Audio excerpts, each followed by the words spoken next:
তাআলা কোরআন কারীমের মধ্যে বলেছেন ওয়াল আসর, সময়ের শপথ দিয়ে আল্লাহ বলেছেন ইন্নাল ইনসানা লাফি খুসর, সমস্ত মানুষগুলো ক্ষতিগ্রস্তর মধ্যে পড়ে যাবে। কিন্তু চার গুণওয়ালা মানুষ ক্ষতির মধ্যে পড়বে না। চার গুণওয়ালা মানুষ কোনো বিপদের মধ্যে পড়বে না। চার গুণওয়ালা মানুষ কোনো ক্ষতির মধ্যে পড়বে না। এই চার গুণওয়ালা মানুষ জান্নাতে চলে যাবে। এই জন্য মুসলমান ইমানদার, চার গুণওয়ালা মানুষের জন্য জান্নাত হয়ে যাবে। এক নাম্বার গুণ হলো, এক নাম্বার হলো যারা আমানতের হেফাজত করবে। আপনার ভাই আপনার কাছে 20,000 টাকা রেখেছে, আপনার ভাই আপনার কাছে 5,000 টাকা রেখেছে। আপনি যদি আমানতের খেয়ানত করে দেন তাহলে আপনি জান্নাতে যেতে পারবেন না।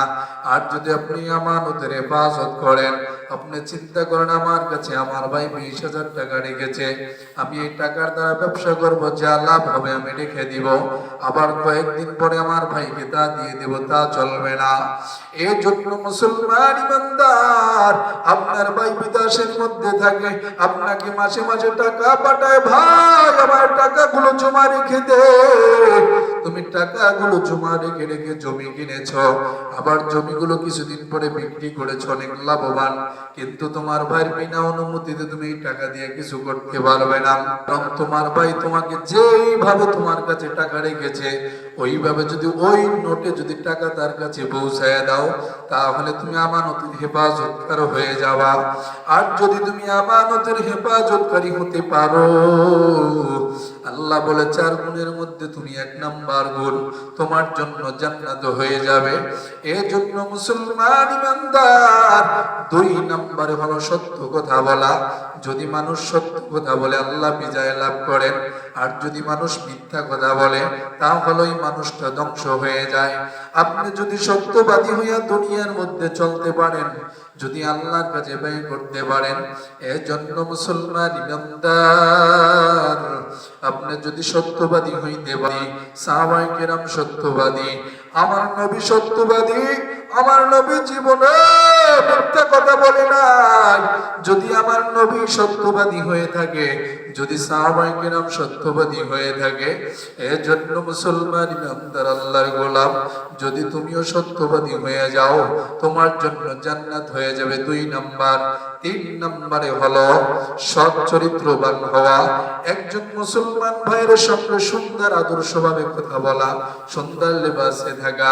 কিন্তু তোমার আদর্শ যদি খারাপ হয়ে যায়, তোমার আদর্শ যদি সুন্দর হয়, তোমার মুখের ব্যবহার যদি ভালো হয়, দেখবা তুমি দুনিয়া থেকে যখন চলে যাইবা, দুনিয়া থেকে যাওয়ার পরে ওই জানাজার নামাজে দাঁড়ায় বলা লাগবে না আমার ভাইটা কেমন ছিল, আমার বোনটা দুনিয়ার মধ্যে কেমন ছিল, আমার বাবা দুনিয়ার মধ্যে কেমন ছিল, আমার মা দুনিয়ার মধ্যে কেমন ছিল।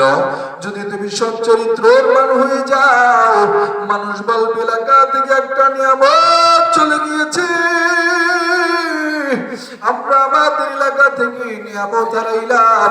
আর যদি তুমি খারাপ হও, তোমার কারণে মসজিদের মধ্যে পোলাপান মসজিদে আসতে পারে না, তোমার কারণে মুসল্লিরা মসজিদের মধ্যে শান্তি পায় না, তোমার কারণে এলাকার মধ্যে মানুষজন শান্তিতে থাকতে পারে না।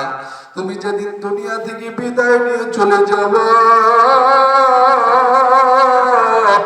ওই দিন মানুষজন বলবে একটা শয়তান দুনিয়া থেকে বিদায় নিয়ে চলে গেছেন। এর জন্য মুসলমান ইমানদার আল্লাহর গোলাম, এমন সুন্দর আদর্শ নিয়ে যদি কবরের মধ্যে যাইতে পারে, দেখবেন কবরের মধ্যে আপনার জন্য জান্নাত হয়ে যাবে। তিন নাম্বার। চার নাম্বারে হলো হালাল উপার্জন করা। যদি দেখবেন হালালের মধ্যে কেমন বরকত, যদি আপনি হালাল খাবার যদি খাইতে পারেন, আর এই হালালের মধ্যে হালাল খাবার খাইয়া হালাল উপার্জন কইরা নামাজের মধ্যে মজা পাওয়া যায়, রোজার মধ্যে মজা পাওয়া যায়, যাকাতের মধ্যে মজা পাওয়া যায়। এই জন্য মুসলমান ইমানদার, যদি ওই হালাল খাবার খাইয়া যদি দুনিয়া থেকে বিদায় নিতে পারো না মুমিন, দেখবা যদি হালাল খাবার যদি ঢুকাইতে পারো, আল্লাহ বলে এ বান্দা তোর কোনো টেনশন নাই, আমি তোর জন্য জান্নাত